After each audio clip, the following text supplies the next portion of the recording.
आइए हम इस थार मरुस्थल के एक गांव में चलते हैं। ये गांव जो है वो राजस्थान के सुदूर पश्चिम में जैसलमेर में है और जैसलमेर से भी 90 किलोमीटर दूर भारत और पाकिस्तान की जो अंतरराष्ट्रीय सीमा है वहां पर ये गांव बसा हुआ है। इस गांव का नाम है लुणार। इस लुणार गांव के बाद और कोई गांव नहीं है, सिर्फ एक छोटी सी ढाणी या जो यहाँ पर टोले के नाम से जाना जाता है वही यहाँ पर नजर आती है, जिसे रतन सिंह की ढाणी कहा जाता है। यहाँ पर बहुत छोटे छोटे घर और बस रेत ही रेत दिखते हैं, क्योंकि यहाँ जलवायु बहुत ही शुष्क है और कभी कभी तो यहाँ रेत की आंधियां भी चलती हैं। थार एक बहुत गर्म मरुस्थल है, जहाँ दिन में तापमान बहुत बढ़ जाता है और रात होते होते ठिठुरन लगने वाली सर्दी जो है वो बढ़ जाती है। सोचिए और विचार कीजिए कि ऐसा क्यों होता होगा, या तापमान में इस परिवर्तन का क्या कारण है, और अपने शिक्षक से कक्षा में चर्चा कीजिए। इस क्षेत्र में पानी का कोई स्थायी स्रोत नहीं है। यहाँ जितनी भी बारिश होती है वो इतनी पर्याप्त नहीं होती कि यहाँ जंगल पनप पाए। कहीं कहीं पर हमें खेजड़ी के एक दो वृक्ष या झाड़ जो हैं वो अवश्य दिखाई देते हैं। थार की गोद में ये बसा गांव जो है वो लगभग 200 घरों वाला है और सरहद से कुछ ही दूर पर ये स्थित जो गांव है वो पूरे उस क्षेत्र के या पूरे इलाके में सबसे बड़ा गांव है। यहाँ पर मेघवाल, सोडा राजपूत और मुस्लिम समुदाय के घर मिलते हैं। यहाँ के जो घर हैं वो मिट्टियों से बने हुए गोलाकार झोपड़ियों के रूप में देखने को मिलते हैं। अब वर्तमान समय में देखें तो पत्थरों के पक्के घर भी अब बनने लगे हैं। ये जो तीनों समुदाय हैं इनकी अपनी अपनी बस्तियां हैं और जिसे वहां पर वास कहा जाता है। ये वास एक दूसरे से दूर दूर स्थित होते हैं, जिन्हें वहां रहने वाले जो बुजुर्ग होते हैं उनके नाम से जाना जाता है। यहाँ सभी मोहल्लों की अलग अलग बैठकें हैं और गांव में लगभग 15 मोहल्ले और उनकी 15 बैठकें भी हैं। आजीविका चलाने के लिए ज्यादा स्रोत जो है वो उपलब्ध नहीं है। भूजल का स्तर भी यहाँ पर बहुत गहराई में मिलता है, लगभग 350 से 425 मीटर की गहराई में, और वो भी खारे जल के रूप में मिलता है। पीने का पानी जो है वो यहाँ के लोग सरकारी नलकूप पर निर्भर रहते हैं। आजकल नवनिर्मित जो मकान है वहां पर बारिश के दौरान जो जल आता है उस जल संग्रहण के लिए भी उचित व्यवस्था की जा रही है। रेगिस्तान में तो सबसे कीमती वस्तु जो है वो पानी ही होता है, जो यहाँ लोगों को अपनी जान से भी ज्यादा संभाल कर रखना पड़ता है। इस क्षेत्र में हम देखेंगे जुलाई, अगस्त और सितंबर में बादल तो आते हैं, लेकिन आते हैं और उड़ते हुए ही निकल जाते हैं, वो बरसते नहीं हैं। और कभी ऐसा होता भी है कि बारिश थोड़ी बहुत हो भी गई तो ये जमीन तक पहुंचने से पहले ही वाष्प बनकर उड़ जाती है। ऐसा भी नहीं कि पूरे क्षेत्र में वर्षा हो। अक्सर एक गांव में बारिश होती है तो दूसरे गांव में नहीं। साल भर में सिर्फ 10 से 15 दिन ही बारिश होती है और ये बारिश जो है इसका औसत 25 सेंटीमीटर से ज्यादा नहीं होता। कुछ साल पहले ये देखा गया कि लगभग 45 किलोमीटर दूर स्थित जो केरिया गांव है वहां से ढाबरी तक पाइप के द्वारा पानी ले जाया जाता था और उसके बाद सभी गांवों को जल जो है वो गांव में वितरित किया जाता था।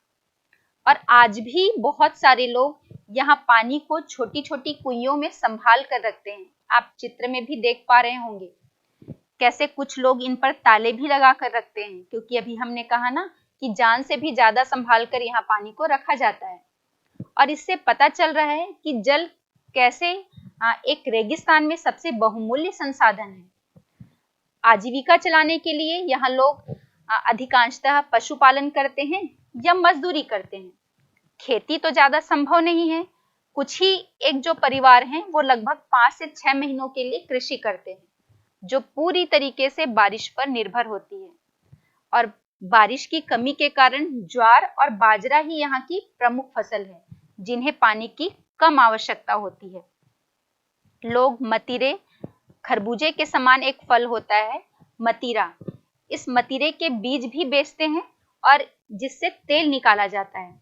यहाँ भेड़, बकरियां, गाय और ऊंट जो है वो मुख्य पशु होते हैं। लोग मूल रूप से पशु को बेचते हैं और दूध घी का इस्तेमाल केवल घर की जरूरतों के लिए ही हो पाता है। हालांकि अब लोगों ने दूध भी बेचना शुरू कर दिया है और डेयरी की गाड़ी रोजाना आती है और सब इन गांव से दूध इकट्ठा करके ले जाती है। कुछ साल पहले तक जो है वो बाड़मेर में स्थित बालोतरा था। वहां लगने वाला पशु मेले में सभी लोग अपने पशुओं के साथ जाते थे। पशुओं को यहाँ चराने के लिए आसपास लगभग 10 से 15 किलोमीटर तक ले जाया जाता है और गायें और ऊंट तो अपने आप चर लेती हैं, लेकिन भेड़ और बकरियों के साथ आदमियों को जाना पड़ता है। गांव में घर के अतिरिक्त लोगों के पास अपनी अपनी ढाड़ियां भी हैं, जहां वे इन ढाड़ियों में अपने पशुओं के साथ जाते हैं। जो रेतीला रेगिस्तान है, रेगिस्तानी क्षेत्र में जो चलते फिरते आपको एक दो घर दिख जाएंगे, वो जो दूर दूर स्थित हैं, इन्हीं को ढाड़ी कहा जाता है। तो बच्चों, हमने देखा इस रेगिस्तान में कैसे जल को संग्रहण करके रखा जाता है या लोग इसके लिए क्या क्या मशक्कत करते हैं, ये यहाँ पर कितना महत्वपूर्ण है। इसी संदर्भ में हम बात करते हैं कि जल का संरक्षण और प्रबंधन क्यों आवश्यक है और इसके लिए हमें क्या क्या तरीके अपनाए जाने चाहिए। बच्चों, जल जो है वो एक मानव जीवन के साथ साथ वनस्पति जगत के लिए भी कितना महत्वपूर्ण है, इस बात का अंदाज़ा हमने अभी लगा लिया। इस एक छोटे से गांव के में जो जल प्रबंधन के लिए या जल के उपयोग के तरीके को जो हमने देखा, उसके माध्यम से समझा कि एक मरुस्थल में जो है वो पानी का प्रबंधन, जल का प्रबंधन और उसका समुचित उपयोग कितना महत्वपूर्ण हो जाता है। और सिर्फ मरुस्थल में ही नहीं, अभी हमने कहा कि यदि हम संपूर्ण विश्व में भी बात करें तो वहाँ पर मानव जीवन के साथ साथ ये वनस्पति और पशु जगत के लिए भी बहुत ज़्यादा महत्वपूर्ण हो जाता है, क्योंकि बिना जल के तो हम जीवन की कल्पना ही नहीं कर सकते। और एक तो जीवन की ही कल्पना नहीं हो सकती, और दूसरी बात, जब हम विकास की बात कर रहे हैं, औद्योगिकरण की बात कर रहे हैं, नगरीकरण की बात कर रहे हैं, तो इसकी भी जो कल्पना है, इस विकास की भी कल्पना जो है वो बिना जल के अधूरी रह जाती है। तो हमारे लिए कितना महत्वपूर्ण हो जाता है कि हमारे जीवन के लिए आवश्यक इस जल का प्रबंधन किया जाए। और इसके लिए हम कौन से तरीके अपना सकते हैं जल के प्रबंधन के लिए, तो हम देखें कि ये हम सभी का उत्तरदायित्व है कि हम जल को प्रदूषित होने से बचाएं। इसके लिए हम चाहे वो घरेलू अपशिष्ट हो या औद्योगिक अपशिष्ट, इन सभी को हम जल में ना बहाएं।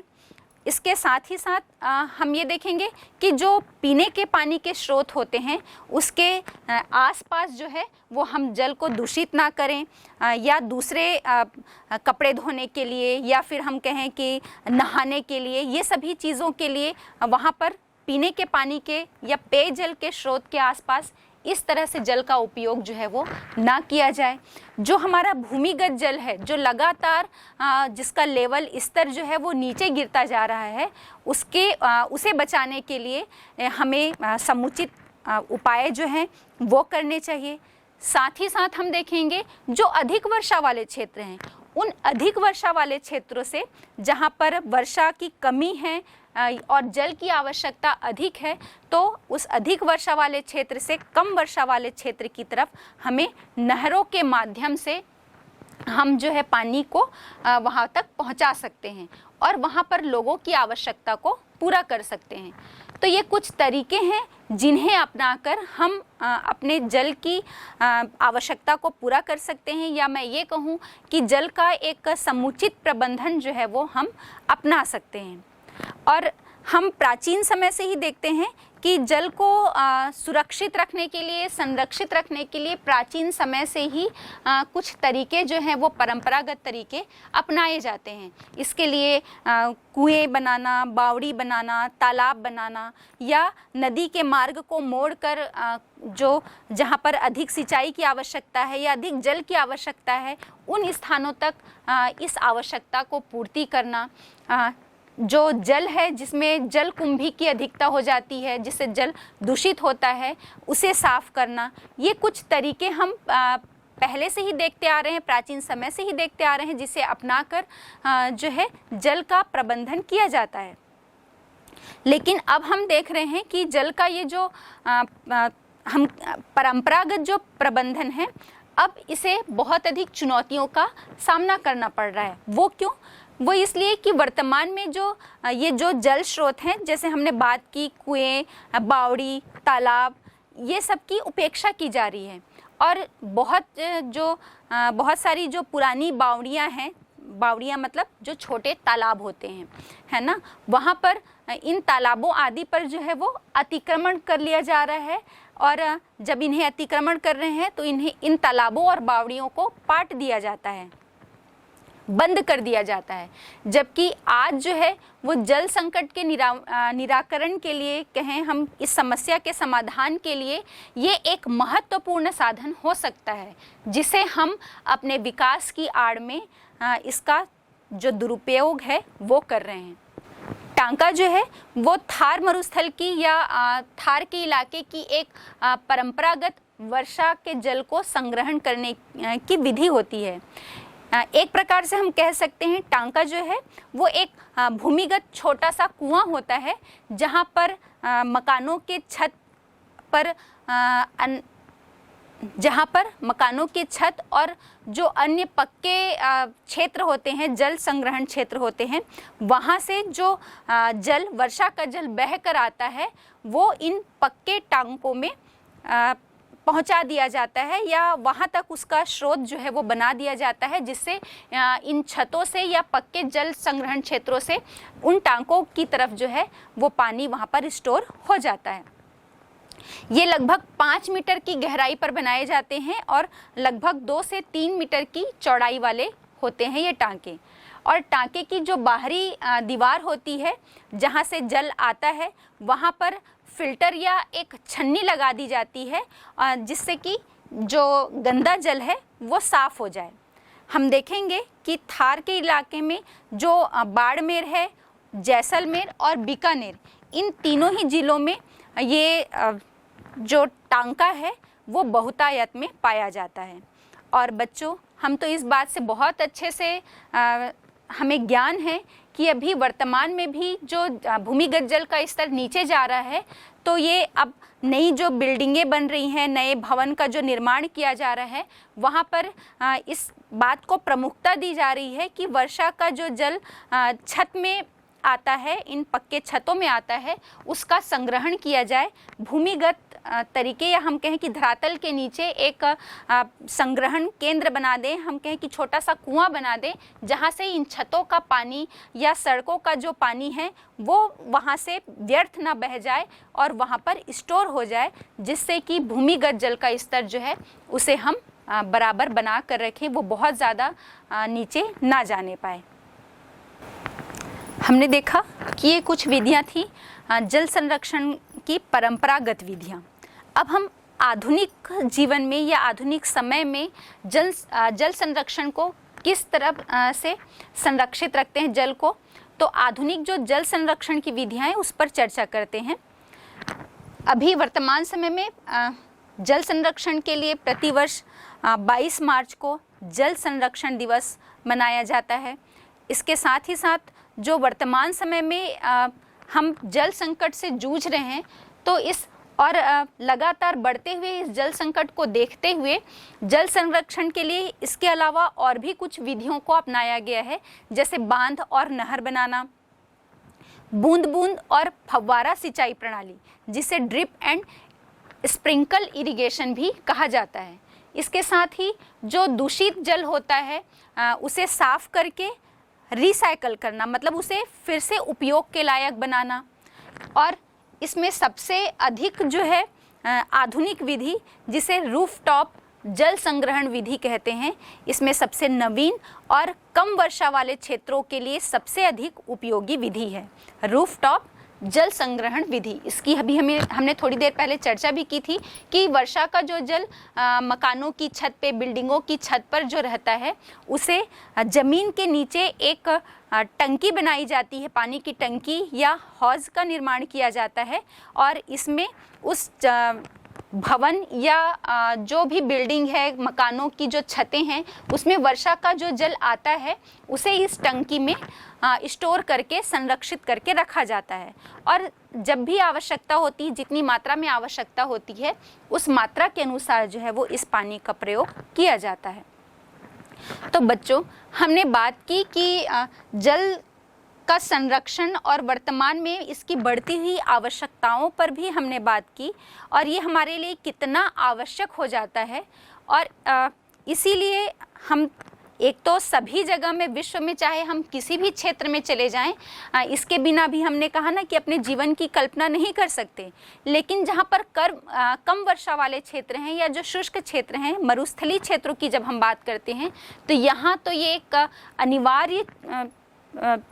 एक अनिवार्य आवश्यकता बन जाती है, क्योंकि यहाँ पर तो ऐसे भी पानी की कमी होती है। और इसी संदर्भ में हम देखते हैं कि जो राजस्थान है, वहाँ पर एक लोकगीत जो है वो प्रचलित है बहुत ज़्यादा। ये लोकगीत जो है, वहाँ पर पानी की आवश्यकता कैसे पूरी की जाए या उसका संरक्षण की आवश्यकता क्यों है और हम ये कार्य क्यों नहीं कर सकते, इस संदर्भ में ये लोकगीत यहाँ पर बहुत ज़्यादा प्रचलित है। इस लोकगीत का ये अर्थ है कि जब मधुमक्खियाँ जो हैं वो फूलों के कण का एक एक रस या हम कहें उसका सूक्ष्म कण जो है वो एकत्र कर सकती हैं और एक शहद का पूरा ढेर लगा सकती हैं उस बूंद बूंद को इकट्ठा करके, तो क्या हम इंसान जो है वो बादलों से इतनी अधिक मात्रा में बरसता हुआ जो जल है या हम उसे बरसता हुआ रस कहें, तो क्या हम इंसान इस बरसते हुए रस को नहीं सहेज सकते, नहीं इकट्ठा कर सकते? और ये जो लोकगीत है, हम कह सकते हैं कि हमें एक शिक्षा दे रही है, एक सीख दे रही है, एक छोटी मधुमक्खी के माध्यम से। और वाकई में वर्तमान समय में ये हमारे लिए एक अनिवार्य हो गया है। यदि हम अभी से सतर्क नहीं होते हैं और जल संरक्षण के प्रति अपने इस उत्तरदायित्व को नहीं समझ पाएंगे, तो भविष्य में हमें एक बहुत बड़ी चुनौती और समस्या का सामना जो है वो करना पड़ सकता है। तो बच्चों, आज हमने देखा कि हमारे भारत के जितने भी प्राकृतिक स्वरूप हैं उस पर हमने चर्चा की, विस्तृत चर्चा की। वहाँ पर रहने वाले लोगों का जीवन जो है वो कैसा होता है, कैसा रहन सहन होता है, उनके आर्थिक क्रियाकलाप किस प्रकार के होते हैं, और कुछ समस्याओं पर भी हमने बात की। और इन सब पर एक एक प्राकृतिक स्वरूप पर आपको अपने बोर्ड परीक्षा के उद्देश्य से भी इसी तरीके से आपको इसे तैयार करना है। एक एक प्राकृतिक स्वरूप क्या है, उसमें जो हमने छोटे छोटे टर्म्स पढ़े हैं, उनका विभाजन, चाहे वो भौतिक विभाजन हो या हमने प्रादेशिक विभाजन की भी बात की, इन सब को आपको मानचित्र के हिसाब से तैयार करना है।